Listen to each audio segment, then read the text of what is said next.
welcome back to EduPlat's flagship segment called Factual 5. Here, we discuss top 5 facts which are very important from law entrance examination point of view. So, today we will start this segment with very insightful topic and very important topic which is very important from examination point of view as well as knowledge perspective. So, let's start with the topic. The first topic for today's discussion is National Pollution Control Day, which we celebrate on December 2. So, why we celebrate National Pollution Control Day on December 2 is very remarkable because on December 2 in 1984, the Bhopal gas tragedy was happened. So, Bhopal gas tragedy हमारे Indian history में, हमारे Indian accidental history में, और you can say in the world accidental history is very very vast, और you can say very very big tragedy in world industrial accident. इतना बड़ा accident पूरे world में उस टाइम तक नहीं हुआ था, इंडस्ट्रियल एक्सीडेंट, जहां पे around 50,000 people lost their lives. So अब ये फैक्ट इंपॉर्टेंट इसलिए है क्योंकि we celebrate pollution control day, और आज भी हम पॉल्यूशन को कंट्रोल अगर नहीं करेंगे तो we are facing various air pollution issues nowadays. अभी सुप्रीम कोर्ट में हियरिंग चल रही है due to the air pollution petition in Supreme Court. और अभी अगर मैं बात करूं हमारे जितने भी स्टेट गवर्नमेंट्स हैं वो पॉल्यूशन को लेकर कुछ ना कुछ स्टेप्स ले रहे हैं ऑन द गाइडेंस ऑफ और on the observation of Supreme Court. ठीक है, so let's discuss and stick to the point that why we celebrate December 2 as control day on December 2 in the memory of peoples who died or peoples who lost their lives in Bhopal gas tragedy 1984. So now let's discuss brief fact related to Bhopal gas tragedy 1984. So Bhopal gas tragedy occurred on December 2nd and 3rd of 1984. Okay, and what happened on that day? So during this accident was happened in poisonous chemical methyl isocyanate industry. Okay, so what happened in that accident, the leakage of poisonous chemicals, that is methyl isonate, and the factory was of pesticide plant, and the name of that plant was Union Carbide India Limited in Bhopal. So Bhopal में union carbide India limited एक industry थी, एक factory थी. किस चीज की factory थी? That was the factory of pesticide plant. ठीक है, वो पेस्टिसाइड प्लांट था. वहां पे कुछ पॉइजनस गैस लीक हुआ और that was very very dangerous, और you can say very sensitive and much and more poisonous substance, that is methyl isocyanate.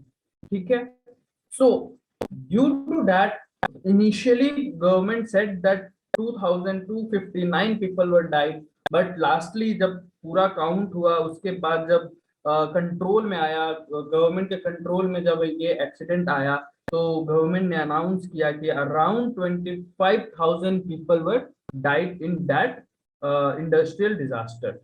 ये वर्ल्ड हिस्ट्री के डिजास्टर, अगर मैं बात करूं डिजास्टर की वर्ल्ड हिस्ट्री में, तो ये बहुत बड़ा एक्सीडेंट था, बड़ा डिजास्टर था, इंडस्ट्रियल डिजास्टर था, जहां पे 25,000 पीपल डाइड इन दैट.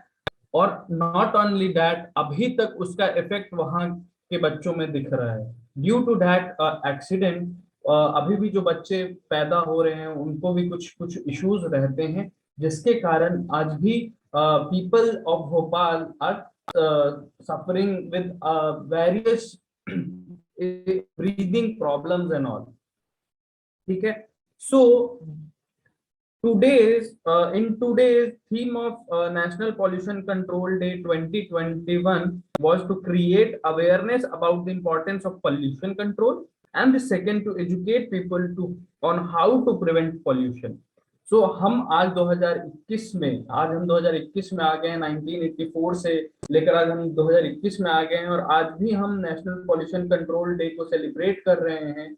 और इसका जो थीम था वो था to create awareness about the importance of pollution control and to educate people on how to prevent pollution. Because government अकेले कुछ नहीं कर सकती। Government can make laws, government can make regulations, government can provide guidelines, but what people have to do is to follow that guidelines. People have to do is that follow the regulation to control the national pollution control, or to control the pollution. So we all have to take oath on this national pollution control day that we have celebrated on December 2, to avoid all those things which create air pollution. So now let's move to our next topic, that is the Judges Bill was introduced by Union Law Minister Kiran Rijiju in Lok Sabha. तो ये fact भी हमारे examination point of view से बहुत ज्यादा important है, because ये अभी हमारे जो लॉ मिनिस्टर है, यूनियन लॉ मिनिस्टर हैं किरण रिजिजू जो है, उन्होंने लोकसभा में बिल इंट्रोड्यूस किया, जजेस बिल। और उस बिल का पूरा जो नाम है, ठीक है, उस बिल का इस जो हमारा जजेस बिल है उसका नाम है supreme high court and supreme court जजेस salaries and condition of service amendment bill 221। ठीक है। सो किरण रिजिजू जो हमारी यूनियन लॉ मिनिस्टर हैं, so the first fact to note that who is the union law minister of India right now is Kiran Rijiju. उन्होंने लोकसभा के अंदर एक जजेस बिल इंट्रोड्यूस किया, अमेंडमेंट बिल है ये, और इस बिल का नाम है high court and supreme court salaries and conditions of service amendment bill 2021।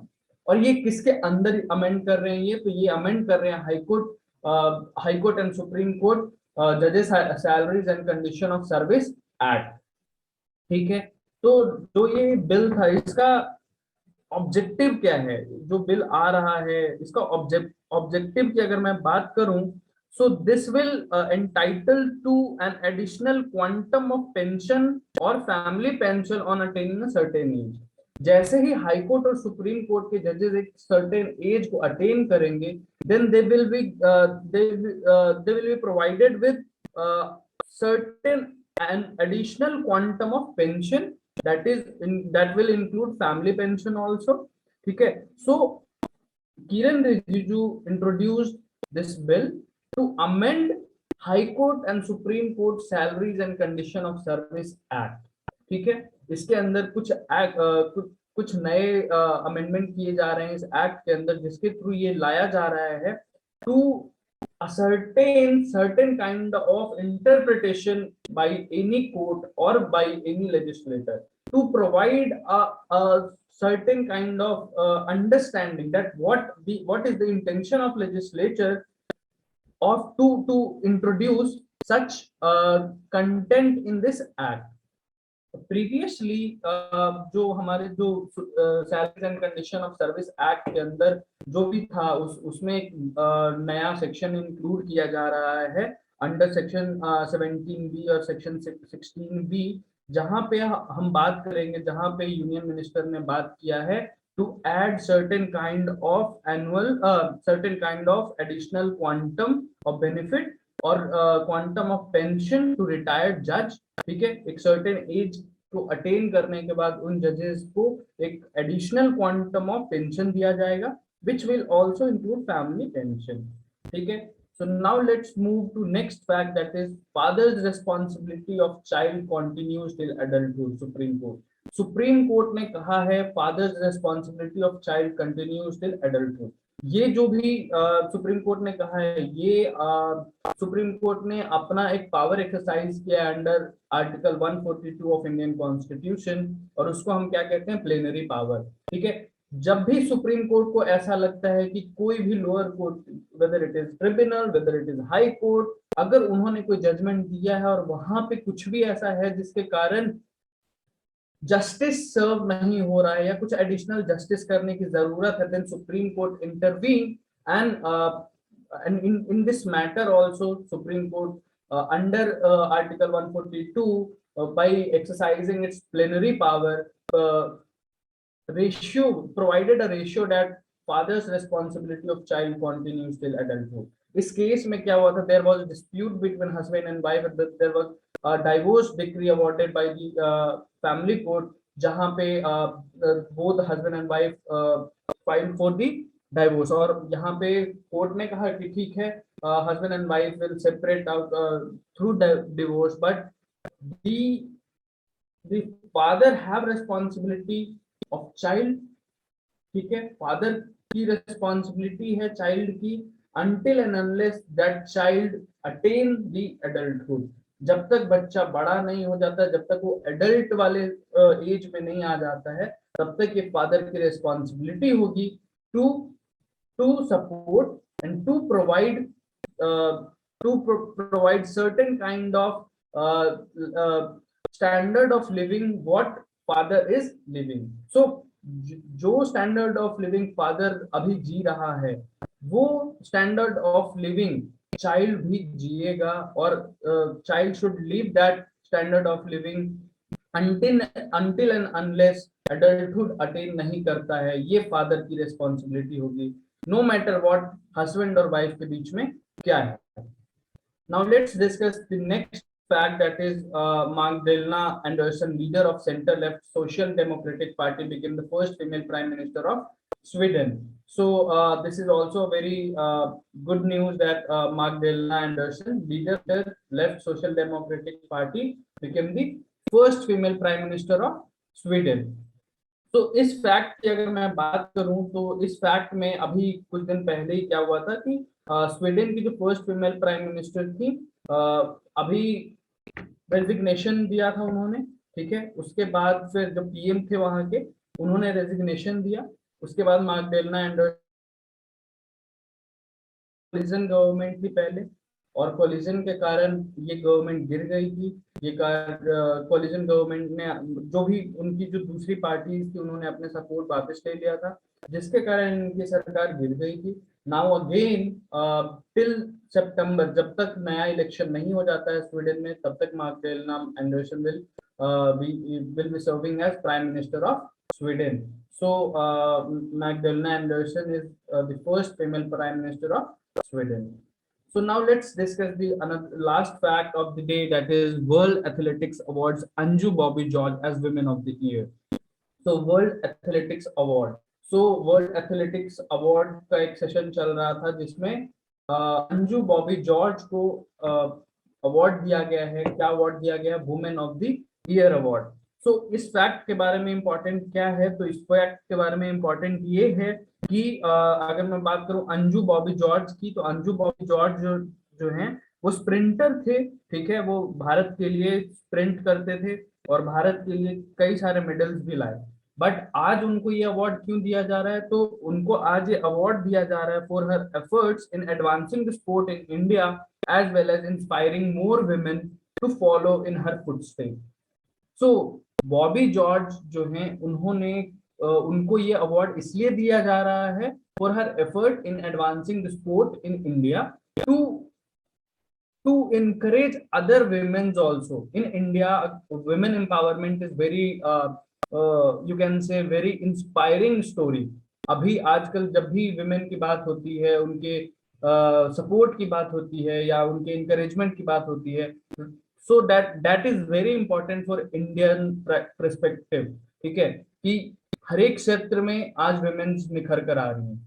So this is also a very good news that World Athletics जो है, उन्होंने ये encourage किया है किसी भी हमारे जो पुराने एथलेटिक्स हैं या एथलीट हैं, जितने भी विमेन एथलीट जो इंस्पायर कर सकते हैं अभी यंग विमेन्स को to advance in sport in India. ठीक है, इस स्पोर्ट में एथलेटिक्स में या किसी भी स्पोर्ट में टू टेक पार्टिसिपेशन और to participate in this kind of activities that is sport. ठीक है, so इन्होंने किया क्या है? तो इन्होंने for advancement of sport in India, इन्होंने 2016 में ओपन किया था training academy for young girls, which has already helped to produce world under 20 medalists. इन्होंने 2016 में कोचिंग एकेडमी स्टार्ट किया था, जहां पे ये यंग गर्ल्स को ट्रेनिंग दे रही थी और उसका उन्होंने फ्रूट भी दिया। इसका क्या आउटकम क्या आया है, तो उन्होंने अंडर 20 मेडलिस्ट दिए हैं after 2016। So this is a very good news that world athletics ने अंजू बॉबी के एफर्ट्स को एक्नॉलेज किया, उनको women of the year award दिया। So that's the end of our session today. So thank you so much, and I hope everyone have liked this video. And if you have liked this, and और आप चाहते हैं कि इस तरीके की video आपको और मिले, so go और subscribe the EduClass channel. Okay, thank you so much.